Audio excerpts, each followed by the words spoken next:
প্রকৃতির একটা বিশেষ স্পেশালিটি হচ্ছে সে নিজের বিচার নিজে করতে পছন্দ করে। এই যে আমরা মাঝে মাঝে আমাদের প্রাত্যহিক জীবনে দেখি না, বড় বড় জ্বর হচ্ছে, ঘূর্ণিঝড় হচ্ছে, ভূমিকম্প হচ্ছে, ভয়াবহ বৃষ্টি হচ্ছে, তখন আমরা এই জিনিসগুলো যখন আমাদের লাইফে ফেস করি তখন জাস্ট একটা জিনিস ব্লেম করি যে ইটস ওকে, এটা গড গিফটেড, আল্লাহ প্রদত্ত, এটা আল্লাহ আমাদেরকে দিয়েছে।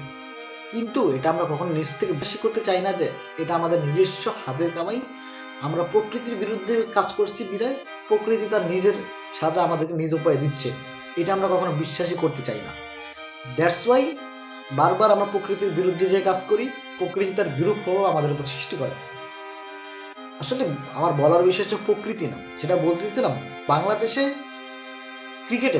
ক্রিকেটে আজকে যে অবস্থা, আজকে যে নাজেহাল অবস্থা, এই অবস্থা কিন্তু একদিন বা দুই দিনের না, একটা দীর্ঘ সময়, একটা দীর্ঘ প্রসেসের। আমরা আমাদের প্রাপ্য সম্মানটুকু তাকে দিতে পারি না যে সম্মান ডিজার্ভ করে।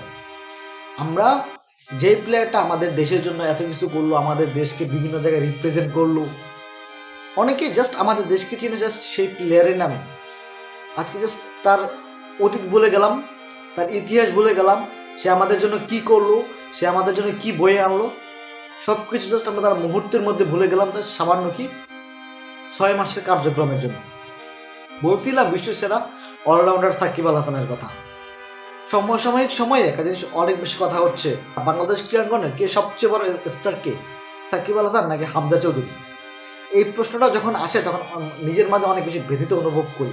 কারণ সাকিবের রিপ্লেসমেন্ট বাংলাদেশের ক্রীড়াঙ্গনে কখনো আসবে বা হয়েছে, বা বাংলাদেশ ক্রীড়াঙ্গনে সাকিবের চেয়ে বড় স্টার হতে পারে, এটা কখনো কল্পনা করতে পারিনি। একটা জিনিস দেখেন, Hamza Chowdhury, with due respect, Hamza Chowdhury Bangladesh ফুটবলে কখন আসছে, যখন সে ইংল্যান্ড টিমে চান্স পায় নাই। আর সাকিব হাসান তার প্রাইম টাইমে ইংল্যান্ড টিম তাকে কল করছে, সে তার কেরিয়ারকে আরো সুন্দরভাবে বিল্ড আপ করার জন্য। আজকে ইয়ন মর্গানরা যে টাইপের ইংল্যান্ড থেকে রেসপেক্ট পাচ্ছে, তার চেয়ে অধিক বেশি রেসপেক্ট কে পাইতো?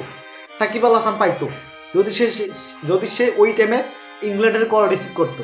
আনফর্চুনেটলি আজকে সাকিব আল হাসানকে আমরা কীভাবে ট্রিট করি, হামজা চৌধুরীকে কীভাবে ট্রিট করি, ইটস ওকে। হামজা চৌধুরী বাংলাদেশ ফুটবলে এক বিশাল পরিবর্তন নিয়ে আসছে। হামজা চৌধুরীর কারণে বাংলাদেশ ফুটবল নতুন করে ভাবতে শুরু করেছে। হামজা চৌধুরীর জন্য বাংলাদেশ ফুটবলকে নিয়ে অনেক বেশি আলোচনা হচ্ছে। হামজা চৌধুরীর জন্য আজকে ক্রিকেট প্রেমীরা ফুটবলের দিকে প্রমুখ হচ্ছে। সব মিলিয়ে একটা জিনিস বলতে চাই, হামজা চৌধুরী বাংলাদেশ অনেক বড় স্টার, কিন্তু আপনি কখনো এটা কম্পেয়ার করতে পারবেন না যে হামজা চৌধুরী সাকিবের চেয়ে বড় স্টার। কারণ যখন আপনি পার্সোনালি হামজা চৌধুরীকে জিজ্ঞাসা করবেন সবচেয়ে বড় স্টার কে, ইউ অর সাকিব আল হাসান, সে আনডাউটলি চোখ বন্ধ করে বলে দেবে সাকিব আল হাসান। এখন এটাই স্বাভাবিক বিষয়, একজন সুপারস্টার, একজন গুণী মানুষ, একজন স্টাররা তারা এভাবেই নিজেকে ট্রিট করে।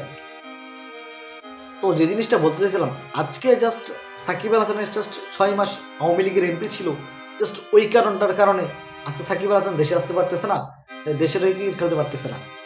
সে সম্মানের সাথে একটা বিদায় চাচ্ছিল, সে বাংলাদেশকে কি দেয় নাই ভাই। আজকে সাকিব আল হাসান নাই, ওডিআই এ নাম্বার 1 অলরাউন্ডার কে, টি-20তে নাম্বার 1 অলরাউন্ডার কে, বা টেস্টে নাম্বার 1 অলরাউন্ডার কে? বাংলাদেশ থেকে কোনো প্লেস আছে? নাই। সবগুলো প্লেস সাকিব আল হাসান একসময় একা রাজত্ব করেছিল। তো জাস্ট এই জিনিসটা ক্লিয়ার করে দেয় সাকিব আল হাসান বাংলাদেশ ক্রিকেট কত বড় স্টার, বাংলাদেশ ক্রিকেটকে সে কত বেশি ডিপলি রিপ্রেজেন্ট করছে। আজকে আমরা সাকিব আল হাসানকে কীভাবে ট্রিট করি, যেভাবে ট্রিট করি, আসলে কি সেভাবে ট্রিট করা উচিত ছিল আমাদের? না, সাকিব আল হাসান আমাদের এর চেয়ে অনেক বেশি সম্মান আমাদের কাছ থেকে ডিজার্ভ করে। অন্তত তার শেষ বেলায় এসে সাকিব আল হাসান একদম সম্মানের সাথে একটা বিদায় তো ডিজার্ভ করে আমাদের থেকে, আমরা সেই বিদায়টা দিতে পারতেছি না। ওই যে কথাটা শুরুতে বলছিলাম, আপনি যখন প্রকৃতির বিপক্ষে কথা বলবেন, প্রকৃতি কিন্তু তার বিরূপ প্রভাব আপনার উপর ক্রিয়েট করবেই করবে। তো সেই সময়টা আসতেছে। আজকে সাকিবকে আমরা যেভাবে ট্রিট করতেছি, এই তো এই ক্রিকেটার সাকিব যখন চলে যাবে, নেক্সট সাকিব আল হাসান কে? বিসিবি সাকিব হিসেবে সাকিব কিন্তু হবে, বা ক্রীড়া বিষয়ক সভাপতি হিসেবে সাকিব টিমে আসবে। তো ওই বিষয়গুলোকে মাথায় রাখতে হবে। আজকে আপনারা সাকিবকে যেভাবে ট্রিট করতেছেন, আজ থেকে 5 বছর, 10 বছর, 15 বছর কিন্তু সাকিব সেমভাবে আপনাদেরকে ট্রিট করবে। ওই প্রকৃতি কিন্তু তার নিজের বিচার করেই দেয়, জিনিসটা মাথায় রাখতে হবে। সো সময়ের খেলা সময় হবে, আর সাকিব একটা সুষ্ঠু বিদায় ডিজার্ভ করে আমাদের থেকে, যেটা আমরা দিচ্ছি না, বারবার তাকে অবহেলা করে যাচ্ছি। সাকিব এটা ডিজার্ভ